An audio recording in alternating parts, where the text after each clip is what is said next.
Okay, hi everyone. Very good evening. Hope everyone's having a very lovely evening ahead so far.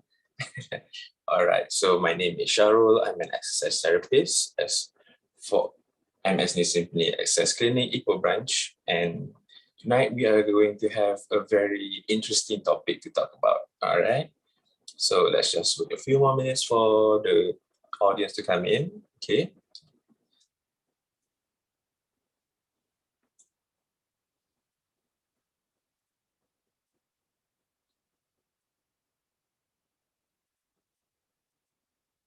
All right. So for those who are in the live right now, very good evening. Hope you guys are having a wonderful, wonderful day so far.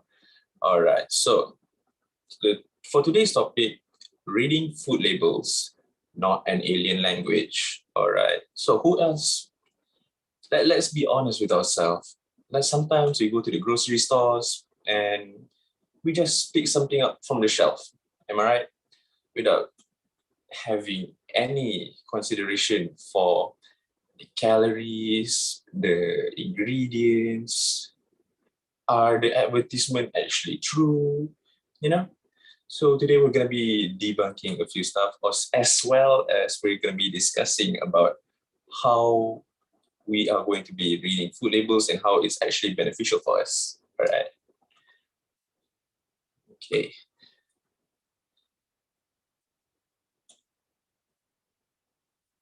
All right. So let's go on to the next slide. All right. Why I say reading food labels is not an alien language, all right? Because I'm pretty sure that most of us are scared to look at the food labels, okay, the nutrition facts. Okay, as you guys can see from the slides, um, the sometimes be honest, sometimes we do feel like the food labels are in an alien language, am I right? But it's actually not rocket science or anything like that. Okay, it's actually pretty simple as it should be because it's actually something that is need or a legal requirement by the food company or the product itself to actually put these labels as simple as they can at the same time as precisely as they can for the ingredients. Okay, so we'll jump onto that. So basically, don't worry about it. Okay, when it comes to reading food labels, it's nothing too serious, not too complicated. Okay, you're just gonna know what you need. All right, you're gonna be careful for certain stuff. All right, so all in all, when it comes to reading about food labels, you don't have to be scared. All right. So let's hope that after the end of this presentation, okay, after the end of this talk, we are going to be more careful from what we pick off the shelf, all right, or from whatever item that we get from anyone, all right. We're going to be careful of the labels, all right. So what we'll be discussing today is four things, all right. One, why must there be food labels, all right, and examples of food labels. Watch out for these ingredients, which are the harmful stuffs. All right. And then figures. All right. That's an interesting topic we see at the end. Okay. So we'll save that to the end. So stay tuned. All right. So before we progress any further, can I ask everyone in the chat box, have you guys had your dinner? And are your dinner something off the shelf or something that you cook? All right. Do leave something in the chat box down below so maybe we can, talk some stuff.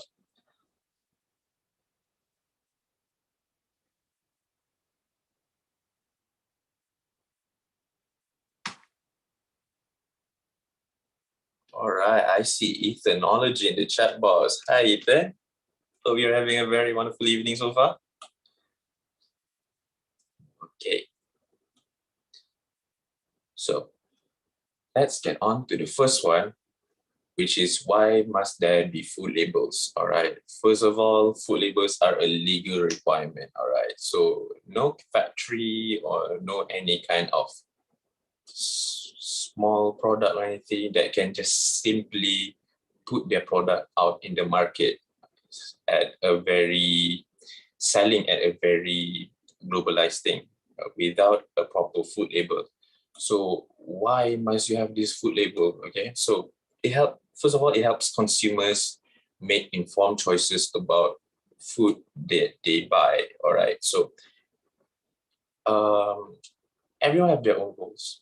Okay, let's say you want to gain weight, you want to maintain weight, you want to increase your weight. Okay, um, you gotta know what you're buying. Okay, so not only for health purpose, not only for weight purposes, like whether you want to maintain, lose, or gain, but as well as for health purposes. Some people can take too much sodium. All right, some people can take too much sugar. So these are the main purpose. They help make choices for the stuff they want to buy. All right, and then they help them store and use it safely. All right, so certain food labels, maybe they have um let's say high sodium, which is high salt in their product, so it helps them how to use it safely. For example, like how many per servings, or how many times they can consume in a day. Maybe they can budget it around the labels that is listed down below. All right. So, and then it also allows people to plan when they will consume it. All right. So maybe like, let's say a piece of candy. All right. So a few piece of candy, they have like not as big of a label as you guys can see on the right side of the screen, but they do have a small label as ingredients printed on the wrap. So maybe you can estimate. Um, let's say you are going for a short jog, okay, and you need some sugar to keep start the engine, all right. So maybe you guys can check and okay, oh, when I want to go for a jog, I can consume this much to start the jog for my energy if I haven't had any meal, all right. But it doesn't necessarily mean you have to eat sugar to start your jog. Okay, that's not mean that way. All right. And then lastly, it will help to reduce food wastage. All right. This does not mean that it is from the store, but instead in the household itself. All right. How it doesn't how it wants to help to reduce food wastage is because you don't want to be grabbing some random stuff off the shelf here and there. No. All right. So you gotta be very careful of what you want to pick. Okay. So that's why these food labels are printed. Okay, which is a must for all food products. Because let's say you have your let's say you have diabetes. Okay, you don't want to be grabbing almost all the stuff, and then from the grocery store, then when you get back, you want to unpack, and then you're like, whoa, damn, this product has a lot of sugar. Okay, I can be consuming that much sugar, and then you end up wasting it. So that's what it is meant by the last point, to help reduce the food wastage. All right. So before I go on with the next slide, let's have a look at our chat for a while, see who's in. Okay. All right. We still have ethnology. I had my dinner, cooked myself, of course. Haha. Must be a very, very talented chef, huh? Okay. And then we have Nisha and Jean. Hi, guys. All right. So let's continue to the next slide. So when we are presenting, or when I'm presenting, feel free to ask any questions that maybe you guys don't understand about the slides. All right. Maybe we can straight away discuss to avoid any misunderstandings. All right. Okay. All right. So just now is why must there be a food label? Rana is an example of a food label. All right. It's nothing serious. It's pretty straightforward. Okay. There's no in the between lines, but certain products are trying to do those in between line things to make sure their consumers fall for the advertisement in front of the box. All right. So for example, like in front of the box, boom, got all this kind of good stuff. But behind the box, in the label itself, that's where all their tricks eats them up. All right, so that's why these are important. Okay, you can't just simply trust a product based on the promotion it is there, because let's be honest, in the business world, we all want to make profit. So we will do almost anything to sell our products. Am I right? Okay, so, all right. So these are the examples of a nutrition fact, or for other name, we call it as nutrition label or food labels. All right. So there are 4 themes that you want to keep in mind when reading nutrition facts or food labels. All right. First one is being, let's see, the serving size. Okay. This serving size is important. Okay. So because, for example, it can contribute to the second one, which is the calories. All right. So as I said before, maybe you have a goal. All right. You have a goal, you want to chase that weight. Either you want to maintain, cut, or gain. All right. So how these servings and calories affect is that you gotta make sure. I'll give an example that we all love to eat. Okay, Oreos. All right, who doesn't love to eat Oreos? Okay, if you don't like to eat Oreos, please find your happiness. That's literally where people smile after a bite. But keeping in mind, we can't just simply eat a bunch of Oreos. Am I right? There's gonna be thousands of calories in just one packet. So then they label it out. All right. So per serving, let's say an Oreo per serving is 2 pieces. 2 pieces is equals to 150 calories. So you know that if you eat 4 pieces, it's equals to 300 calories. So that's why the servings, you got to keep an eye out for the servings, okay? Which can lead to either too much calorie or too less calories, all right? Sometimes, as it says right there, okay, it's the amount per serving is 230 calories, okay? But that per serving is only for 55 grams, which is 2 out of 3 cups, all right?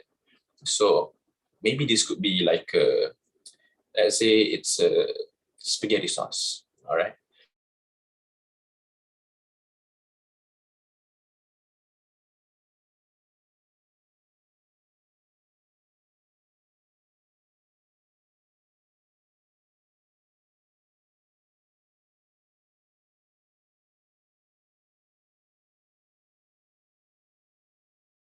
See more in calories, all right?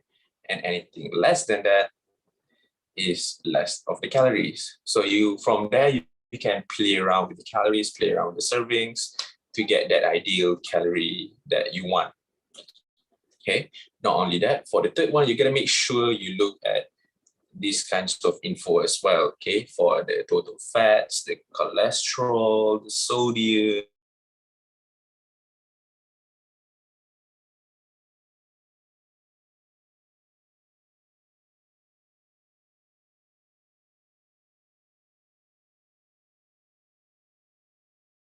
that you are on track with the calorie.